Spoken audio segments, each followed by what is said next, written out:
네, 진짜 쉬운 진단입니다. 4시부터 5시까지 여러분 고민하고 계신 종목들 있죠? 바로 도와드리도록 할게요. 종목 진단 요청 많이 해주시고요. 지금부터 첫 번째 종목 들어가 보겠습니다. 첫 번째는 전화 연결해 볼게요. 네, 전자님 안녕하십니까? 네, 안녕하세요. 네, 반갑습니다. 네. 네, 어떤 종목 고민하고 계세요? 예, 호텔 신라요. 호텔 신라요? 네. 네, 매수가와 비중 어떻게 되시고요? 이게요, 10만 원대부터 사갖고 물 타고 그래갖고 82,000원이고요. 예. 40%요. 알겠습니다. 비중을 네. 점점 늘려오셨기 때문에 역시 네, 비중 네. 많이 갖고 계시네요. 자, 호텔 신라 10만 원 말씀해 주셨던 대로 10만 원 위까지 갔던 종목인데 어느새 주가 이렇게 많이 좀 밀려 있습니다. 얼마 전에 6만 원대까지 갔다가 현재는 72,500원까지 내려와 있거든요. 추가 매수를 최근까지 좀 진행하셨던 것 같아요. 네네. 그렇죠. 자, 그래서 일단 평균 단가는 좀 많이 낮아져 있습니다. 하지만 아직까지도 10,000원 정도는 더 올라야 이 매수하신 가격 이상까지 가거든요. 자, 그러면 아무래도 82,000원 매수가까지 평균 단가까지 도달하겠습니까? 이게 메인 질문일 것 같은데 가장 궁금한 네. 점 어떤 점이십니까? 아니요, 요새 조금 예. 줄였다가 물량 많으니까 조금 예. 팔았다가 다시 더 떨어지면 사는 게 나은지 계속 들고 가는 게 나은지. 알겠습니다. 어떤 전략이 합리적인 대응이 될까 전략적인 대응을 하고 싶으신 것 같습니다. 자, 그러면 호텔 신라 지금부터는 어떤 전략이 유효할까 찾아보도록 할게요. 예. 자, 김현을 전문가와 함께 진단을 해드리겠습니다. 자, 전문가님, 호텔 신라입니다. 10만 원대부터 아주 높았을 때부터 매수하셔서 비중이 어느새 좀 많아졌습니다. 82,000원이 평균 단가신데 이제 전략적인 선택 어떻게 대응을 해야 될까요? 일단 지금 현재 호텔 신라가 최근에 코로나 이제 거리두기 해제로 네. 인해서 이제 어느 정도 좀 상승이 나오다가 아마 이제 그때 또 접근하신 분들도 굉장히 많으실 거예요. 그런데 이제 지금 현재 호텔 신라가 아직까지 좀 주가가 좀 좋아지는 그런 모습들이 보여주고 있지는 네. 않죠. 역시나 이제 이 부분은 무엇이냐라고 했을 때 중국의 봉쇄가 계속해서 좀 이어지면서 예. 이제 관련해서 면세점 관련된 매출이 아직까지는 좀 회복이 되지 않고 있다라는 점, 이 부분이 좀 이제 가장 큰 원인이 될 수가 있을 것 같습니다. 그러면서 이제 호텔 신라가 2분기 실적을 조금 보게 되면 네. 조금 좋지는 않게 나왔어요. 이제 영업이익이 전년 동기 대비해서는 좀 떨어지게 나왔는데 네. 다만 시장이 예상한 것보다는 그래도 영업이익이 한 150억 정도는 더 잘 나왔다라는 점, 이 부분은 조금 이제 긍정적으로 볼 수 있을 것 같습니다. 예. 그러면서 이제 3분기로 접어들면서 이제 여행에 대한 수요가 상당히 조금 훌륭해지고 있죠. 네. 2분기가 이제 6월까지고 3분기로 접어들면서 이제 해외 여행, 그 다음에 국내 여행 이제 이런 부분들이 계속 확대가 되고 있는데 제 주변에도 해외여행을 많이 가더라고요, 요즘에. 다 가세요? 안 네. 가시는 분들이 없어요. 네, 저만 다 안 해외 여행을 갑니다. 가시고, 네, 그죠. 저희만 안 가는 것 같습니다. 네.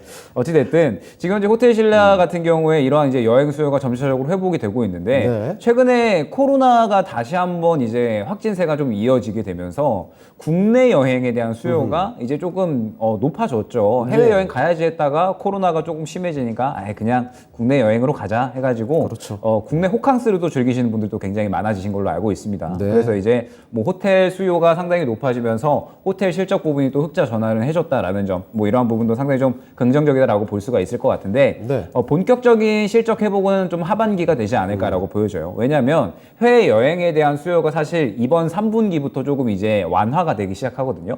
이제 그러면서 일본이라든지 중국에 대한 이제 입국자들에 대한 어떤 완화들, 이런 이제 입국자나 완화들이 이제 저번 달부터 조금씩 풀려 나가고 있는 상태이기 때문에 네. 이런 부분들이 하반기에 조금 적용이 되지 않을까라고 이제 보여지고 지금 현재 상태에서 또 하반기로 가면서 여행에 대한 수요가 하반기 실적에 포함이 될 것이기 때문에 이러한 부분들을 봤을 때 하반기에 조금 더 이제 실적이 좋아지는 모습들을 보여주지 않을까. 그리고 지금 중국 봉쇄도 이제 풀려 나가고 있으니까 면세점에 대한 어떤 실적도 조금 좋아질 것으로 보여집니다. 네. 그러면 하반기로 가면서 이제 실적이 좋아질 것이고 지금 현재 일전에 한번 반등이 나왔을 때 이제 요 구간이었죠. 이때 이제 거리두기 해제한다라는 부분에 대해서 실적에 대한 기대감으로 인해 상승이 나왔던 거거든요. 그러면 하반기로 가면서 다시 한번 실적이 올라올 것이다라고 한다면 충분히 또 주가에 대한 반등은 기대할 만한 그런 구간이다라고 볼 수가 있을 것 같습니다. 네. 워낙에 또 많이 떨어지기도 했고요. 맞아요. 그런데 지금 현재 구간에서 이제 유의해야 될 점이 지금 이제 시청자님께서 비중을 좀 크게 들어가 계신 점이 좀 문제가 될 수 있겠죠. 네. 그리고 지금 보게 되면 단기적으로 매물대가 형성이 되어 있는 구간이 75,000원에서 76,000원 정도 구간이다라고 볼 수가 있을 것 같아요. 네. 이 구간에서 매물대가 조금 상당히 두텁기 때문에 마찬가지로 또 이 구간을 뚫어내려면 실적에 대한 상당히 좀 좋은 반응들이 나와줘야 되는데 네. 이제 뭐 실적에 대한 반응이 좋게 나오지 않는다라고 하면은 75,000원을 또 맞고 떨어지면서 다시 한번 또 지지부진한 흐름을 보여줄 수가 있겠죠. 네. 때문에 일단 1차 목표가는 75,000원으로 설정을 해드릴 수 있도록 하고요. 그 다음에 2차 정도까지 좀 설정을 하면 79,000원 정도까지는 안내를 드릴 수 있을 것 같습니다. 네. 때문에 일단 지금 현재 상태에서는 또 반등이 안 나온 구간은 아니에요. 이제 네. 어느 정도 좀 반등이 나온 상태에서 이제 지금 현재 주가에서 자리를 잡느냐 마느냐 이렇게 조금 왔다 갔다 하고 있는 상태이기 때문에 네. 일단 지금 상태에서는 추가적인 매수를 하기보다는 이제 조금 이제 지켜보시다가 하반기로 가면서 이제 3분기 실적이 좀 중요할 것 같습니다. 3분기 실적에 이제 외국인들에 대한 입국 제한이 풀리면서 이 부분이 어떻게 또 실적에 좀 좋게 반영을 하는지, 네. 그다음에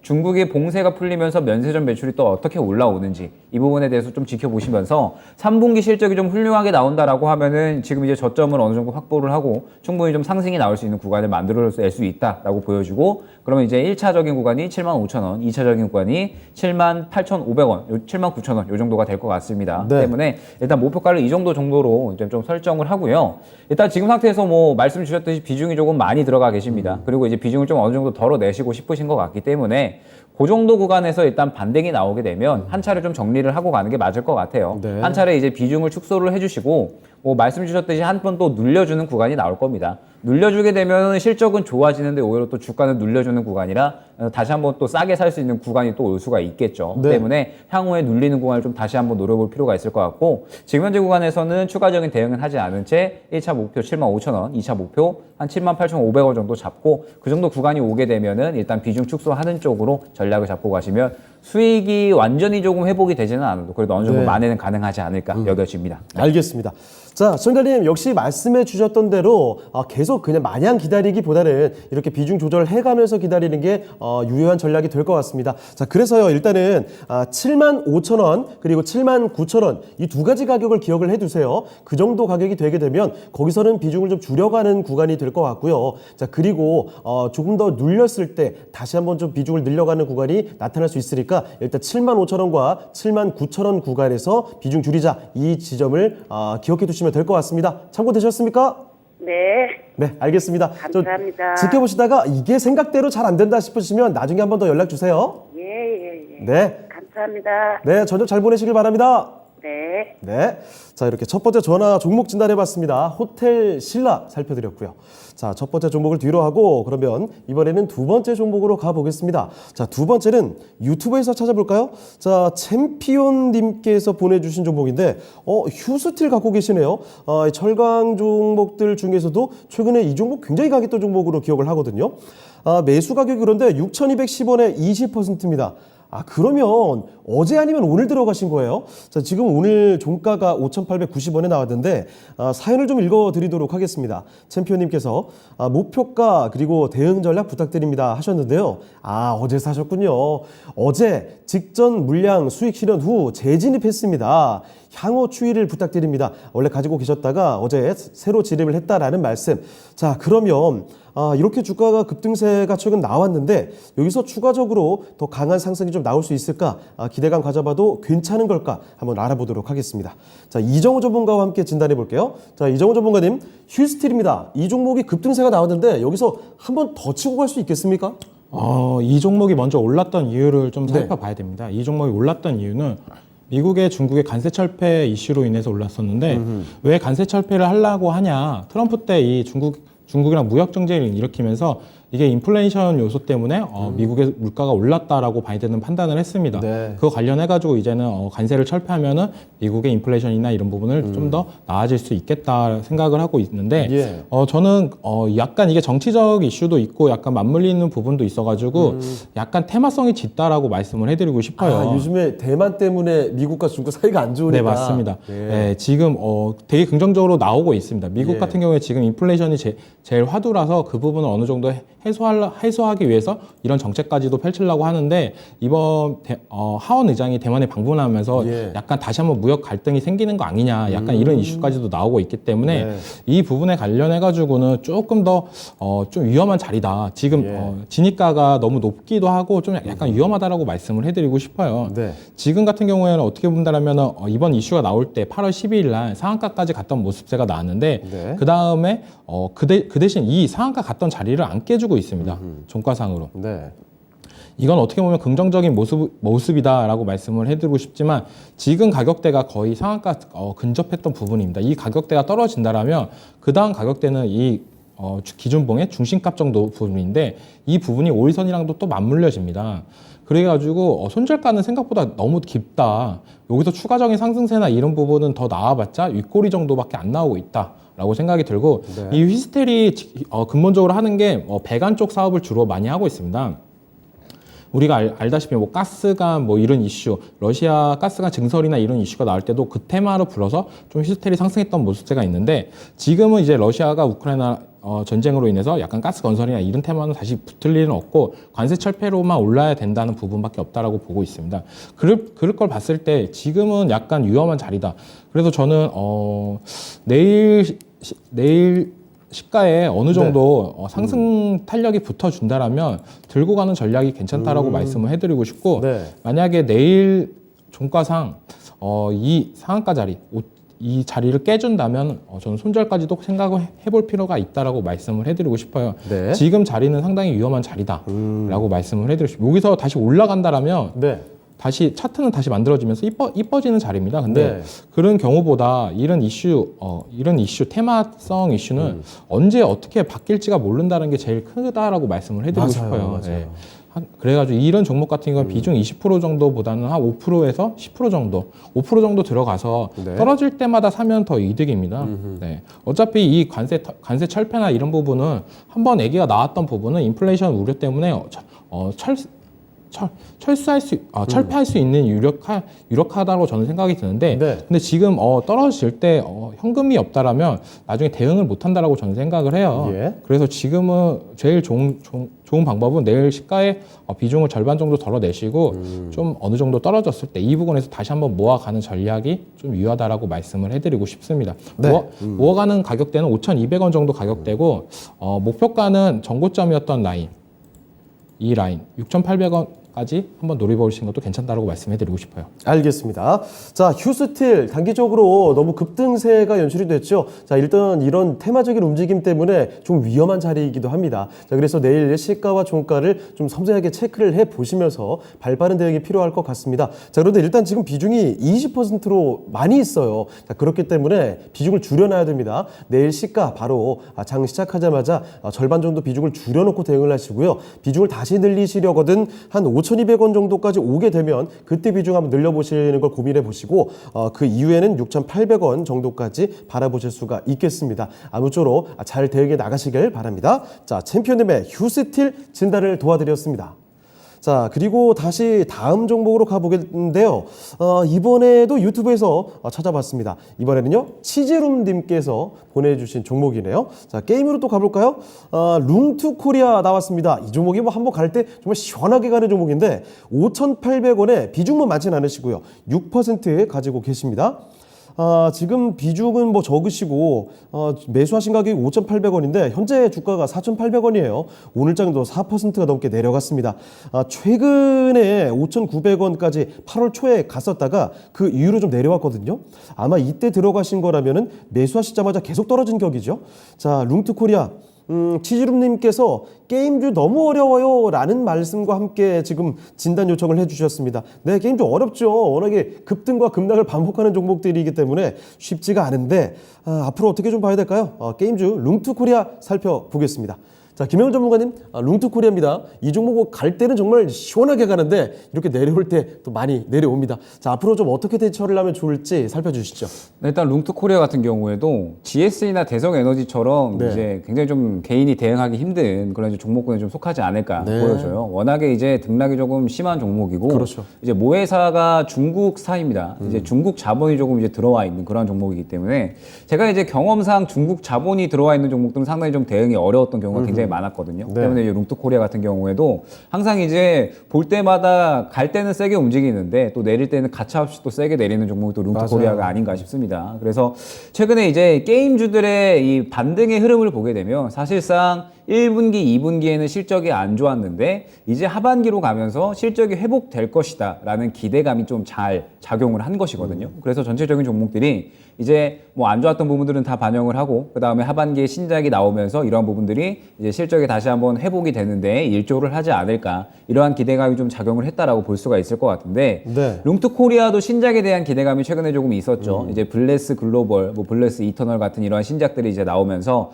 이제 기대감이 있는 구간이었는데 네. 일단 블레스 이터널이 나오고 나서 조금 조용합니다. 실적이 어떤 뭐 올라오는 그러한 이제 모습이 없이 뭐 사전 예약은 많이 했다라고 하는데 네. 뭐 잘 팔린다라는 이야기가 나오진 않고 있죠. 예, 그러면서 이제 가장 대표적이다라고 볼 수가 있는 게 이제 열혈 강호예요. 네. 그래서 저도 뭐 어릴 때 많이 했었던 그런 게임인데 열혈 강호에 대해서 또 이 저작권에 대한 판권 또 다툼이 법정 싸움이 좀 일어나고 있는 상태다라고 네. 볼 수가 있을 것 같습니다. 워낙에 이제 열혈 강호가 중국에서는 굉장히 또 잘 나가고 있는 그런 상태이기 때문에 또 이 부분이 어느 정도 좀 매출에 대한 우려감으로 좀 잘 작용을 할 수 있지 않을까라고 보여져요. 때문에 지금 현재 상태에서 신작도 조금 지지부진하죠. 그 다음에 기존에 확실하게 좀 나오던 캐파도 우려감이 커지고 있는 상태이기 때문에 계속해서 좀 주가가 조정이 나오고 있고 그러면서 지금 영업적인 어떤 이 매출과 실적에 대한 부분들도 굉장히 좀 불안정합니다. 네. 계속해서 좀 적자가 나오고 있고 영업 손실을 키워 나가고 있는 상태이기 때문에 사실상 올리는 어떤 이 모멘텀이나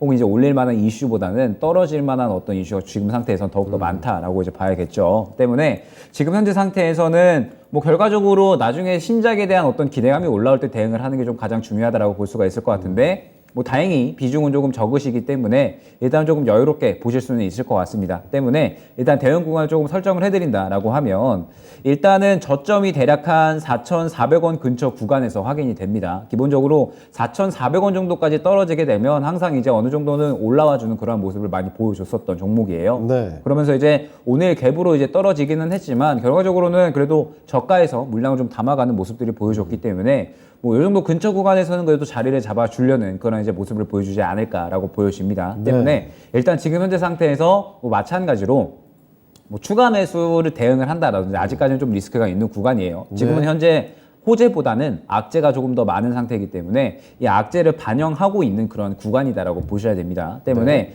현재 상태에서 추가 매수를 먼저 섣불리 진행하기는 조금 이제 어려울 것 같고 비중이 적으시니까 일단 조금 여유롭게 보시면서 최대한 좀 다른 종목들을 운용을 하시다가 이제 4,400원 근처 구간에서 지지를 잘 보여준다라고 하면 일단 좀 지켜볼 필요가 있고요. 그러다가 이제 향후에 후반기에 이제 실적에 대한 어떤 이야기들, 뭐 신작에 대한 이야기들이 나올 수가 있겠죠. 지금 또 이제 뭐 블레스 글로벌도 새롭게 모바일로 나오면서 이러한 부분들이 실적에 반영이 될 수가 있겠고요. 그 다음에 뭐 열혈 강호 판권 다툼이 승리로 끝난다라고 하면 또 이 부분이 호재로 작용을 할 수가 있겠죠. 예. 때문에 그러한 이제 어느 정도 신작에 대한 기대감이라든지 호재로 작용할 만한 어떤 이슈가 나올 때까지는 조금 이제 기다렸다가 한번 이제 그렇게 호재가 나오면서 상승이 나오게 되면 기본적으로 룽투코리아 같은 경우에 한번 상승 나올 때 굉장히 좀 크게 급등이 나오는 그런 성질이 있기 때문에 예. 앞서서 이제 이 상승이 나왔었던 매수가 근처 구간까지는 그래도 회복을 하려는 시도를 하지 않을까라고 보여집니다. 때문에 지금 현재 상태에서 일단은 여유롭게 보실 필요가 있을 것 같고 최대한 다른 종목 좀 운용하시다가 이제 어느 정도 시장에서 주목받을 만한 그런 이슈가 나온다라고 했을 때 그때 이제 다시 한번 문의를 주시면 그 구간에 이제 눌림 구간에 이제 매수를 해서 좀 평단가 낮춰서 빠져나오는 전략을 취하는 게 가능할 것 같거든요. 때문에 향후에 이제 어느 정도 이 시장에서 주목받을 만한 이슈가 나오고 주가에 대한 반응이 나올 때 그때 이제 다시 한번 문의를 주시면 네. 어느 정도 이제 대응할 수 있는 구간을 좀 다시 한번 짜드리는 걸로 안내드릴 수 있을 것 같습니다. 네. 자, 룽투코리아 살펴드렸습니다. 최근 흐름이 썩 좋지가 않죠. 이 종목 대응하기도 워낙에 좀 어려운 종목입니다. 자, 그래서 지금 어떤 판단을 내리기보다는 조금 더 지켜보는 시간이 필요하다는 의견이시고요. 아래쪽에 좀 조금 더 내려갈 가능성이 있을 것 같아요. 4,400원 정도를 지지를 해주고 올라올 수 있느냐가 관건이 되기 때문에요. 4,400원 지지 후에 올라서는 모습을 확인하고 그때 추가 매수를 해서 평균 단가를 낮춰가는 그런 전략을 구사해도 좋을 것 같습니다. 아무쪼록 좀 지켜보시다가 한 번 더 궁금한 점 있으실 때 답답하실 때 연락 주시면 다시 한번 도와드리도록 하겠습니다. 자, 룽투코리아 살펴드렸습니다. 치즈룸님의 종목 진단이었습니다. 자, 그러면 또 다음 종목으로 가볼게요. 자, 이번에도 전화를 한번 받아보겠습니다. 네, 시청자님 안녕하십니까? 예, 안녕하세요. 네, 반갑습니다. 네, 어떤 네네. 종목 때문에 고민하고 계실까요? 현대위하고요. 네. 79,500원에 예. 80%입니다. 아, 비중 굉장히 많으신데 그럼 이거 처음에 매수하셨을 때 더 높은 가격에서 매수하셨던 것 같아요? 예, 좀 더 높은 데서 사가지고 예. 조금 또 사넣어서 예. 평가가 그렇게 된 건데 네. 오늘 또 보니까 뭐 인플레이션 감축법 안에 네. 미국 그 현대차가 뭐 또 빠졌다고 하니 그렇죠, 그렇죠. 이거 어떻게 될 건지 손절을 해야 되는지 네. 기다려야 되는지. 알겠습니다. 현대위아 고생 정말 많이 하셨고요. 지난 6월 말에 5만 원까지 내려가고 했었는데 참 네네. 얼마나 힘드셨을까 싶습니다. 그래도 그 뒤로 열심히 현대위아가 이 가속 페달 밟으면서 7만 원대까지 올라왔는데 하필 또 이럴 때 이거 인플레 감축법에 이 관련된 보조금, 세금에 관련돼서 혜택을 못 받는다는 소식 때문에 현대차와 기아가 다 빠졌죠. 그러면서 현대위아도 좀 오늘 부진한 모습 나타났는데 걱정이 되실 것 같습니다. 자, 그러면요, 현대위아 이 악재적인 요인이 단기간에 그칠 것인지 아니면 좀 길어질 수 있을지 이런 요인들을 분석해 보면서 현대위아의 전망 한번 알아볼게요. 네네. 예, 알겠습니다. 자, 이정호 전문가와 함께 진단해 보겠습니다. 자, 전문가님, 오늘 뭐 말씀해 주셨던 대로 현대차나 기아가 상당히 부진했습니다. 그래서 현대위아도 영향을 좀 받은 것 같은데, 자, 이 비중이 지금 80%이시거든요. 잠도 잘 못 이루실 것 같습니다. 현대위아 이제 어떻게 봐야 됩니까? 어떻게 본다라면 요 근래 흐름이 되게 좋았습니다. 네, 현대차 맞아요. 뭐 전 세계 탑 3 안에 들었다 뭐 네. 이렇게 나왔는데 인플레이션 감축법 법안 나오면서 현대차는 뭐 제외됐다 이렇게 나오고 있는데 네. 저는 약간 단기적인 악재다라고 생각이 들어요. 어차피 네. 미국과 우리나라는 뗄래야 뗄 수 없는 관계다라고 말씀을 해드리고 싶고 예. 지금은 이렇게 나오겠지만 이런 부분도 어느 정도 해결은 할 수 있다라고 저는 생각이 들고 있습니다. 그냥 딱 잘라서 뭐 안 된다라고 하는 건 없다라고 봐요. 정치적 예. 이슈는 그런 부분을 풀 수 있다라고 저는 생각이 들고 이 현대유아 같은 경우는 어떻게 본다면 자동차가 많이 팔려면 그만큼 많이 갑니다. 그리고 어떻게 본다면 러시아의 공장이 있는데 이번 러시아 전쟁으로 인해서 가장 큰 피해를 입었다라고 저는 생각이 들어요. 네. 그래서 주가는 많이 하락을 했지만 이렇게까지 반등이 나올 수 있었던 거는 현대유아가 갖고 있는 어느 정도 모멘텀이나 이런 부분을 봤을 때 저는 긍정적으로 작용을 할 수 있다라고 봐요. 네. 여기가 뭐 이것만 하는 게 아니라 지금 현대차가 미국에 공장 추가적으로 증설한다라고 하잖아요. 그런 부분을 봤을 때 현대유아가 그거 관련해 가지고 수혜주입니다. 네. 공장 증설이나 이런 스마트 팩토리나 이런 부분에서도 강자고요. 네, 그리고 이 로봇, 현대에서는 로봇 지속적으로 얘기하잖아요. 이 유아에서 로봇 관련해 가지고 사업도 진행을 하고 있는데 어떻게 보면 현대의 미래 기술을 모든 걸 갖고 있다라고 저는 생각이 들어요. 그만큼 엔진을 원래는 주력으로 했었는데 내연기관 엔진을 주력으로 했었는데 이제 점차 친환경으로 가고 있다. 그 말은 자동차에서 제일 중요한 부분이 엔진을 맡았던 회사가 이제는 현대에서 중심인 회사가 점차 되고 있다라고 저는 생각이 들고 있습니다. 예. 로봇 그리고 엔진이 이제 친환경 부품으로 많이 넘어가는 추세고 그 다음에 이제 또 방산도 이쪽에서 진행을 하고 있고 그런 부분을 봤을 때 저는 미래 비전이나 이런 부분은 괜찮다라고 봐요. 지금 뭐 단기적으로 인플레이션 악재가 나왔지만 이런 부분은 정치적인 이슈니까 정치적으로 해결할 수 있는 부분이다라고 말씀을 해드리고 싶고 지금 비중 같은 경우에는 되게 많다라고 말씀을 해드리고 싶어요. 네. 79,500원에 어떻게 본다라면 생각보다 높은 단가다. 네. 이 종목 같은 경우에 7만 원 부근 지금 가격대에서 원래 단기적으로 올랐기 때문에 지금 수익을 보고 나오시는 분들이 많다라고 봐요. 그리고 네, 좀 저점 대비 5만 원에서 지금 거의 뭐 40% 가까이 올라왔습니다. 네, 이 정도로 올라왔고 이런 걸 봤을 때 여기서는 진짜 충분히 어떻게 본다라면 단기적인 악재까지 나왔다 보니까 예. 차익 실현 물량이 나올 가능성이 많다라고 보고 있습니다. 그래서 저는 어차피 손절이라고 생각을 안 해요. 이런 종목 같은 경우에 예. 잠시 피했다가 다시 들어오는 전략이 낫다라고 말씀을 해드리고 싶습니다. 예.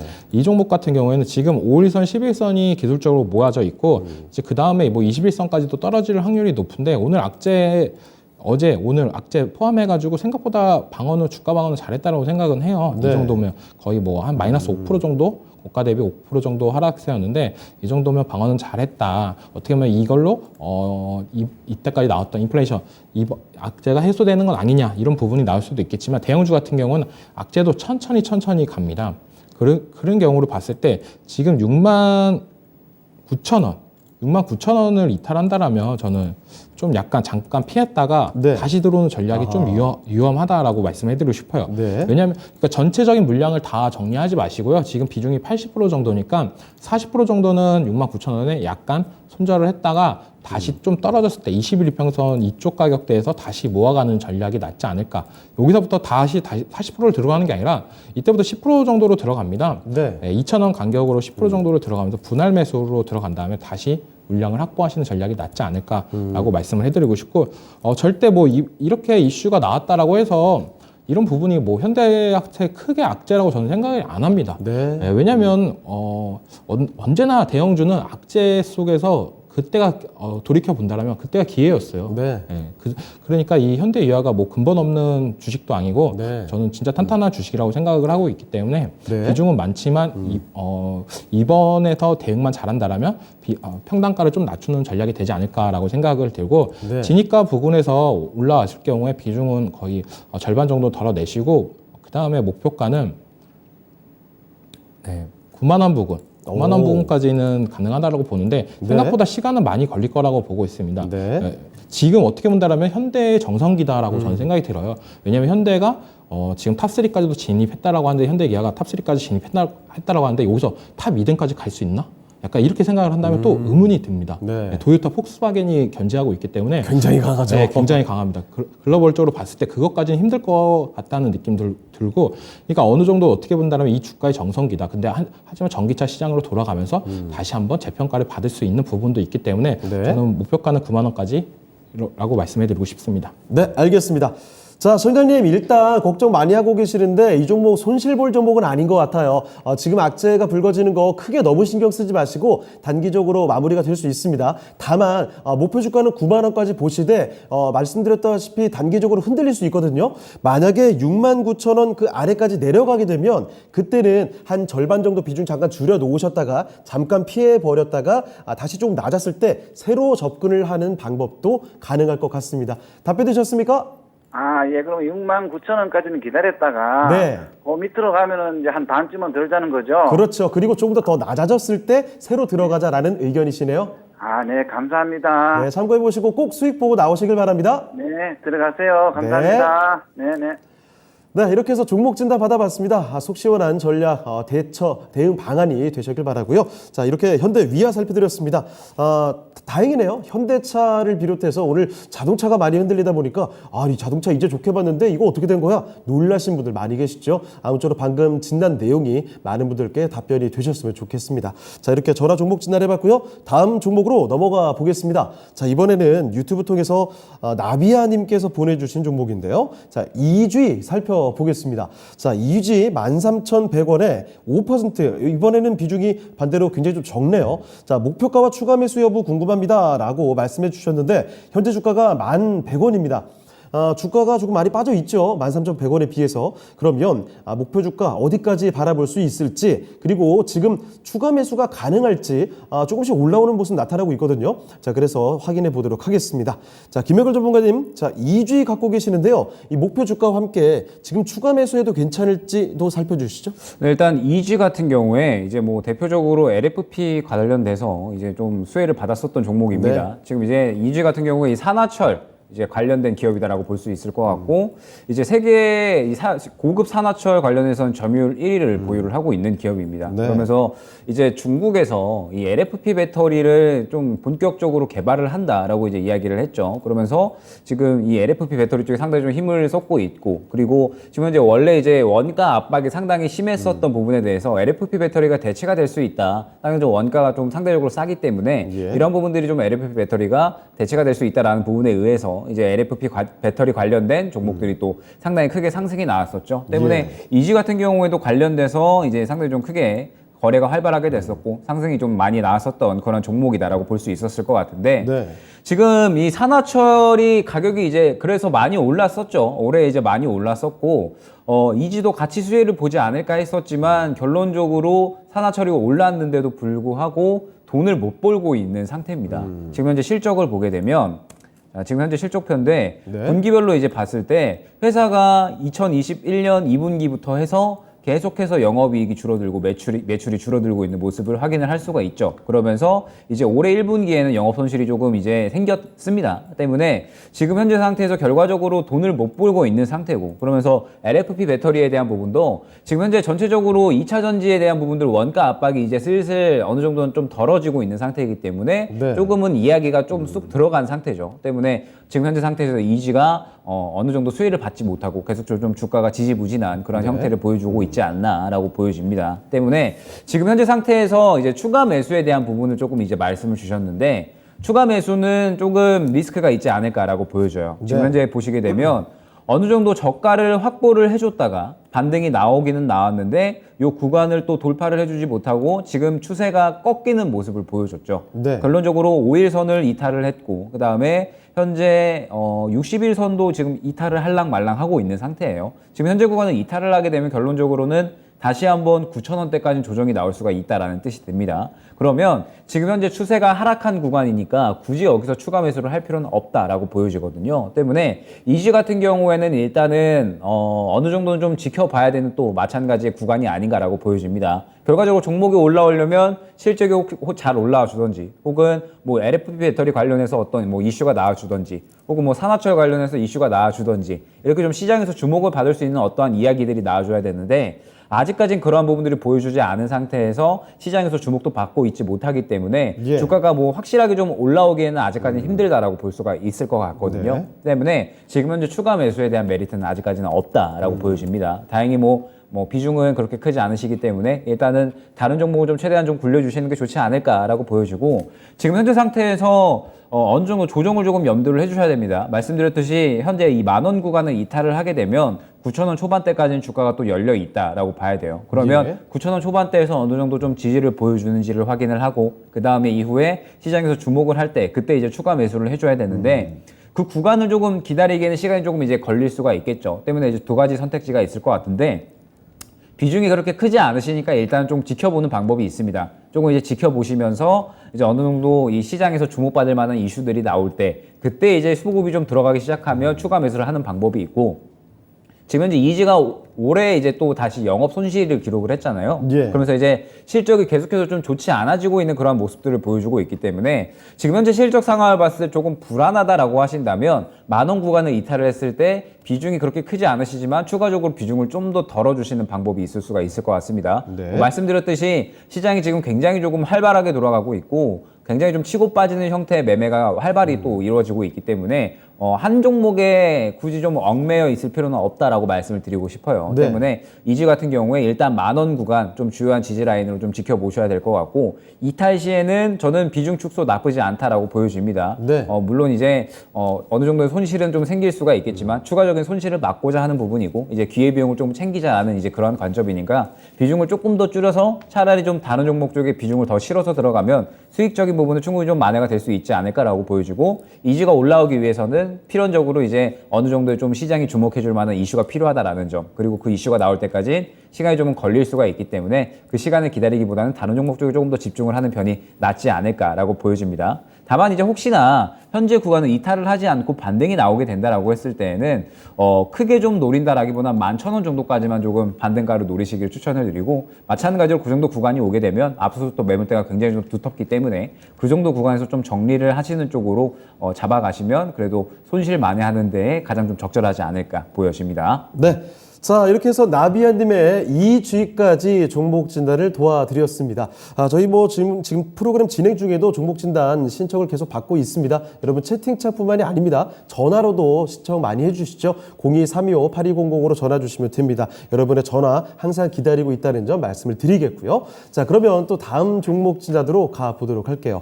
자, 이번에 살펴볼 종목도 유튜브에서 일단 찾아봤습니다. 블레스님께서 보내주신 종목이거든요. 이 종목 최근에 좀 치고 올라오던 코리아 센터입니다. 8,400원에 9% 요 비중 갖고 계시는데 이 매수가가 좀 높아요. 아마 매수하신 지도 제법 되신 것 같습니다. 자, 오늘 많이 오르던데 매수가 탈출할 수 있을까요? 부탁드립니다. 라는 질문이시네요. 자, 말씀해 주셨던 대로 오늘 12% 올랐습니다. 사실 뭐 장중에는 7,300원까지 갔던 종목이에요. 자, 그래서 오늘 급등했고 최근 들어서 연이어서 강세가 계속 이어지고 있습니다. 사실 이 코리아 센터 지금 뭐 흡수합병 얘기도 있죠. 그다음 뭐 최대 실적 얘기까지 해서 주가를 끌어올리는 요인들이 있는데 과연 8,400원까지 갈까요? 이게 참 저도 궁금해집니다. 바로 한번 여쭤보도록 할게요. 자, 이정우 전문가님, 코리아센터입니다. 지금 기세는 워낙 좋은데 이 8,400원까지 갈 수 있을까가 이게 좀 궁금하거든요. 어떻게 보십니까?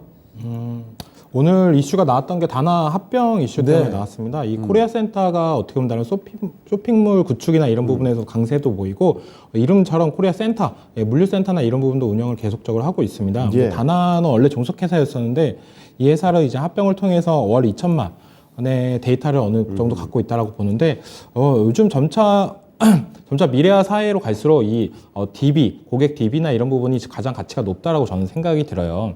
왜냐하면 테슬라가 이번에 어떻게 본다면 트위터를 인수하려는 목적도 저는 가장 큰 이슈가 예. 고객들의 어느 정도 유저의 수가 제일 중요했다라고 저는 느끼고 있기 때문에 네.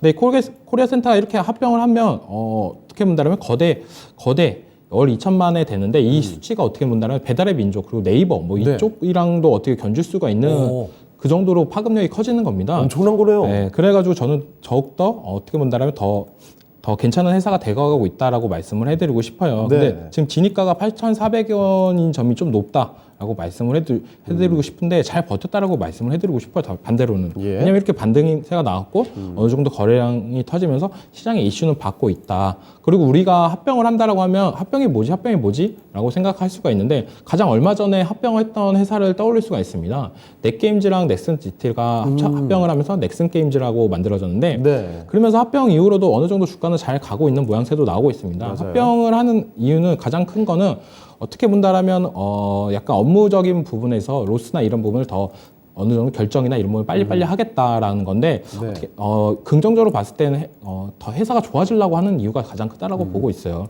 그래가지고 어떻게 보면 회사 차원에서는 두 개의 상장사가 하나는 없어지고 하나로 합쳐지는 건데 이게 봤을 때는 그렇게 큰 이득은 없다라고 보는데 네. 주가적인 부분에서 근데 이런 부분을 합병한다는 거는 뭔가 사업적인 시너지가 더 큰 걸로 보고 있기 때문에 하는 거다라고 저는 생각이 들고 있습니다. 네. 그런 부분을 봤을 때 이제는 어떻게 본다라면은 상승 추세를 탈 수도 있다라고 말씀을 해드리고 싶어요. 오늘 네. 거래량이 터지면서 어떻게 본다라면은 10%대 마감을 했지만 이거는 저가권에 있는 물량들을 매물 소화했다라고 보시면 됩니다. 이 물량들이 오늘 급등이 나왔기 때문에 매물 소화를 한 과정이다.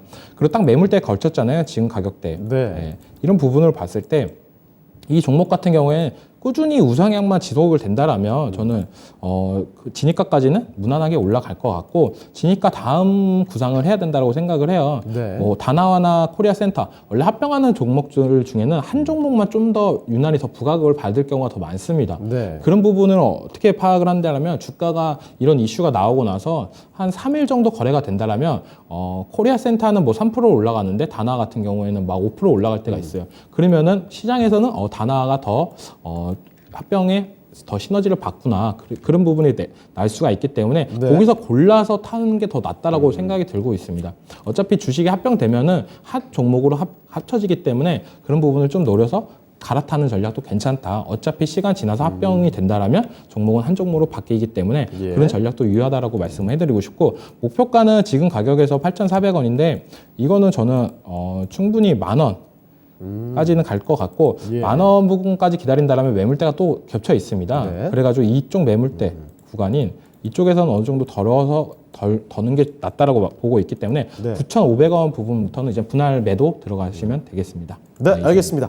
자, 코리아센터까지 해서 블레스님의 종목 진단 살펴드렸고요. 오늘 종목 진단은 아쉽지만 여기서 마무리 지어보겠습니다. 자, 그러면 지금부터는 내일장 전략으로 넘어가 볼게요. 자, 먼저 김혁일 전문가께 여쭤보겠습니다. 내일장 어떤 포인트로 봐야 될까요? 네, 일단은 내일장부터 이제 슬슬 완전히 좀 순환을 준비를 해야 되는 때가 아닌가. 네. 이제 아마 제가 최근에 이제 여러 방송들에서 이제 슬슬 포트 재정비를 좀 마무리해야 되고 네. 이제 본격적으로 조금 개별 종목 장세로 들어설 것이다. 순환을 준비해야 된다라고 이제 많이 말씀을 드린 것 같아요. 잠깐 이제 차트를 보게 되면 예. 지금 이제 코스피 차트 지금 이 지수를 보게 되면요.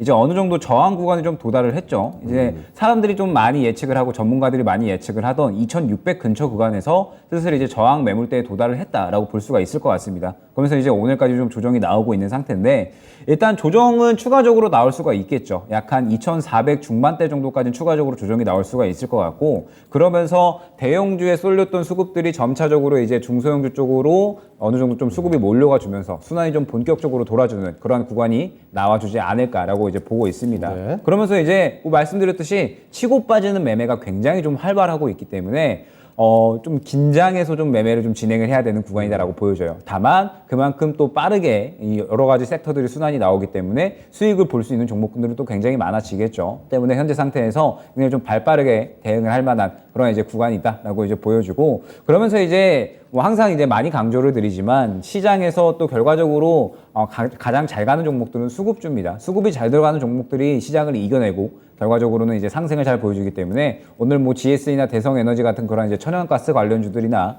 뭐 그 외에 이제 계속해서 최근에 상승을 보여주고 있는 종목들은 어떤 이슈가 나오면서 동시에 수급이 굉장히 또 강세를 보여주는 그런 종목들이 대부분이니까 이러한 이 수급주들을 선별해서 어느 정도 공략을 해 나가시면 앞으로 펼쳐질 이런 개별 종목 장세에 충분히 또 수익을 잘 챙겨가실 수 있지 않을까 생각이 됩니다. 네. 정말 발빠른 대응이 필요한 그런 시장의 흐름 계속 이어질 것으로 보이니까요. 섬세한 전략들이 또 필요할 것 같네요.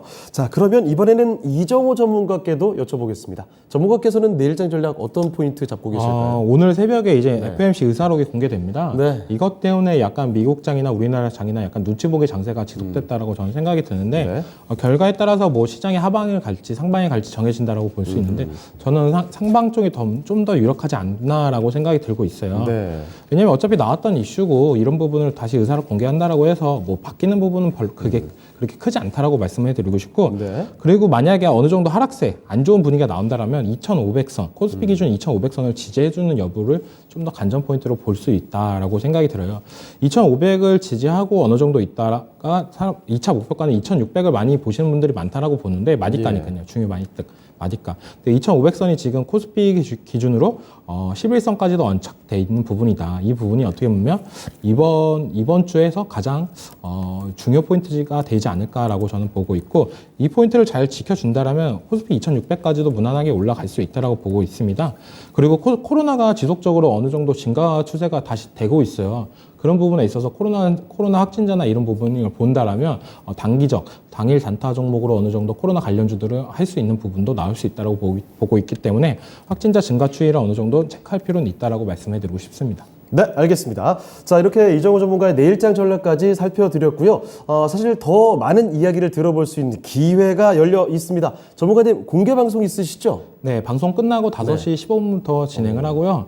주제는 내일장 대응 전략 및 관심 종목입니다. 이런 부분에서 궁금한 거 있으면 들어오셔서 물어보시면 됩니다.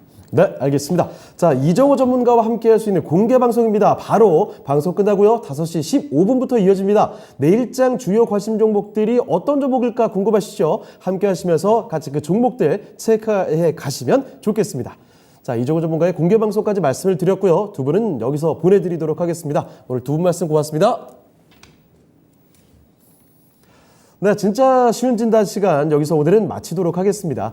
지금까지 다양한 투자 판단에 대한 도움 말씀을 드렸습니다만 특정 종목의 상승과 하락을 보장하진 않습니다. 이 점 꼭 기억해 주시고요. 저희는 내일 이 시간에 다시 뵙겠습니다. 시청해 주신 여러분 고맙습니다.